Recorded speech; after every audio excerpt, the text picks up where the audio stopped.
You're watching WBAL TV 11. Live, local, late breaking. This is 11 News Sunday morning. I'll be fast. Welcome back. Joining us now in the 11 News Kitchen is Paula Shoyer, the author of The Kosher Baker. Good morning. Good morning to you. Happy to be here. Nice to have you. Okay, I don't want to miss a thing, so I'm going to let you get started. What are you going to make for us today? Well, today we're going to make babka cupcakes. Babka is traditionally made in a loaf over there, but I decided to make it a little more contemporary.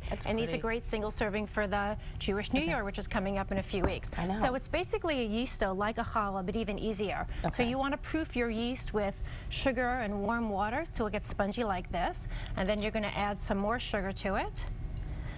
And some people are afraid to work with yeast doughs because, you know, they're afraid that their dough won't rise. But you really should not be afraid of it, because as long as your yeast looks spongy like that, it's going to rise perfectly fine. Well, and then you think you have to wait for it's a whole day long process.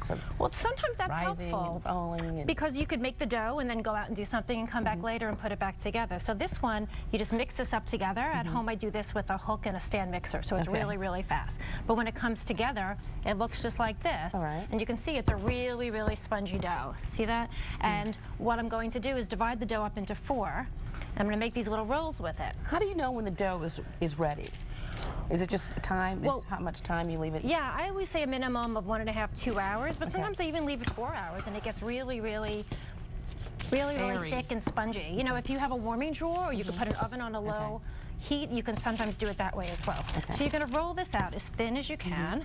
I like to roll on parchment paper because you can turn it in different directions, and you see you can stretch it all the way out. Yeah, it doesn't seem to stick as much when you have parchment paper. You have to put flour all over it. Right, but then you don't need to use as much flour as you would if you were rolling it on your counter. Plus, it's easier cleanup. Okay, so once you've rolled this out, we have this filling, and all this is unsweetened cocoa and sugar and dairy-free margarine. Well, you can make this with butter, but since I'm kosher and don't mix milk and meat, I always do this dairy-free. So you're just going to spread this on, and then for extra chocolate.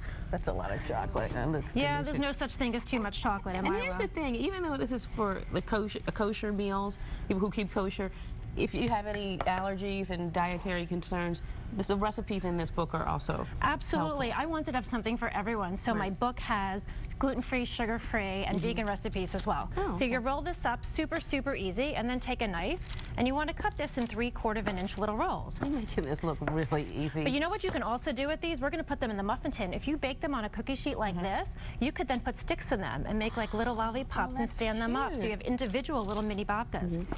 So then you're just going to put them in the pan, and I kind of put them at angles so that they puff up really nicely to look like this. And then the last piece of it is I put a crumble on top, which is just cinnamon and sugar and a little bit of oil. And you're just putting them in there, not with any, you know, you're not just No, I kind of like it haphazard. I kind of like all the little bumps that you get over there. And then you just put this little sprinkle on top and you bake them. And they're super easy to make. That seems really easy. I think the only thing that's a little scary is making the dough. Right, but really all you do is mix those ingredients together, and that's it, and let it sit. So it'll be fine that way. Yeah, for about 2 to 4 hours. Go shopping. Go shopping, spend time with your kids, make something else for your meal. And what's great about these is that they're great frozen, so you can make them in advance. The Jewish New Year's in 3 weeks, you can freeze them. Make them today and have them and I put freezing instructions for every recipe in my book because we're busy people and we need to be able to make things in advance. Excellent. And you're right down the road in D.C., right? I am. I'm in Chevy Chase, Maryland, where I teach cooking classes both there, and I travel all around the country and teach, which has been the funnest part of the work that I do. That's great. Because people who bake, they're the happiest people wherever you go.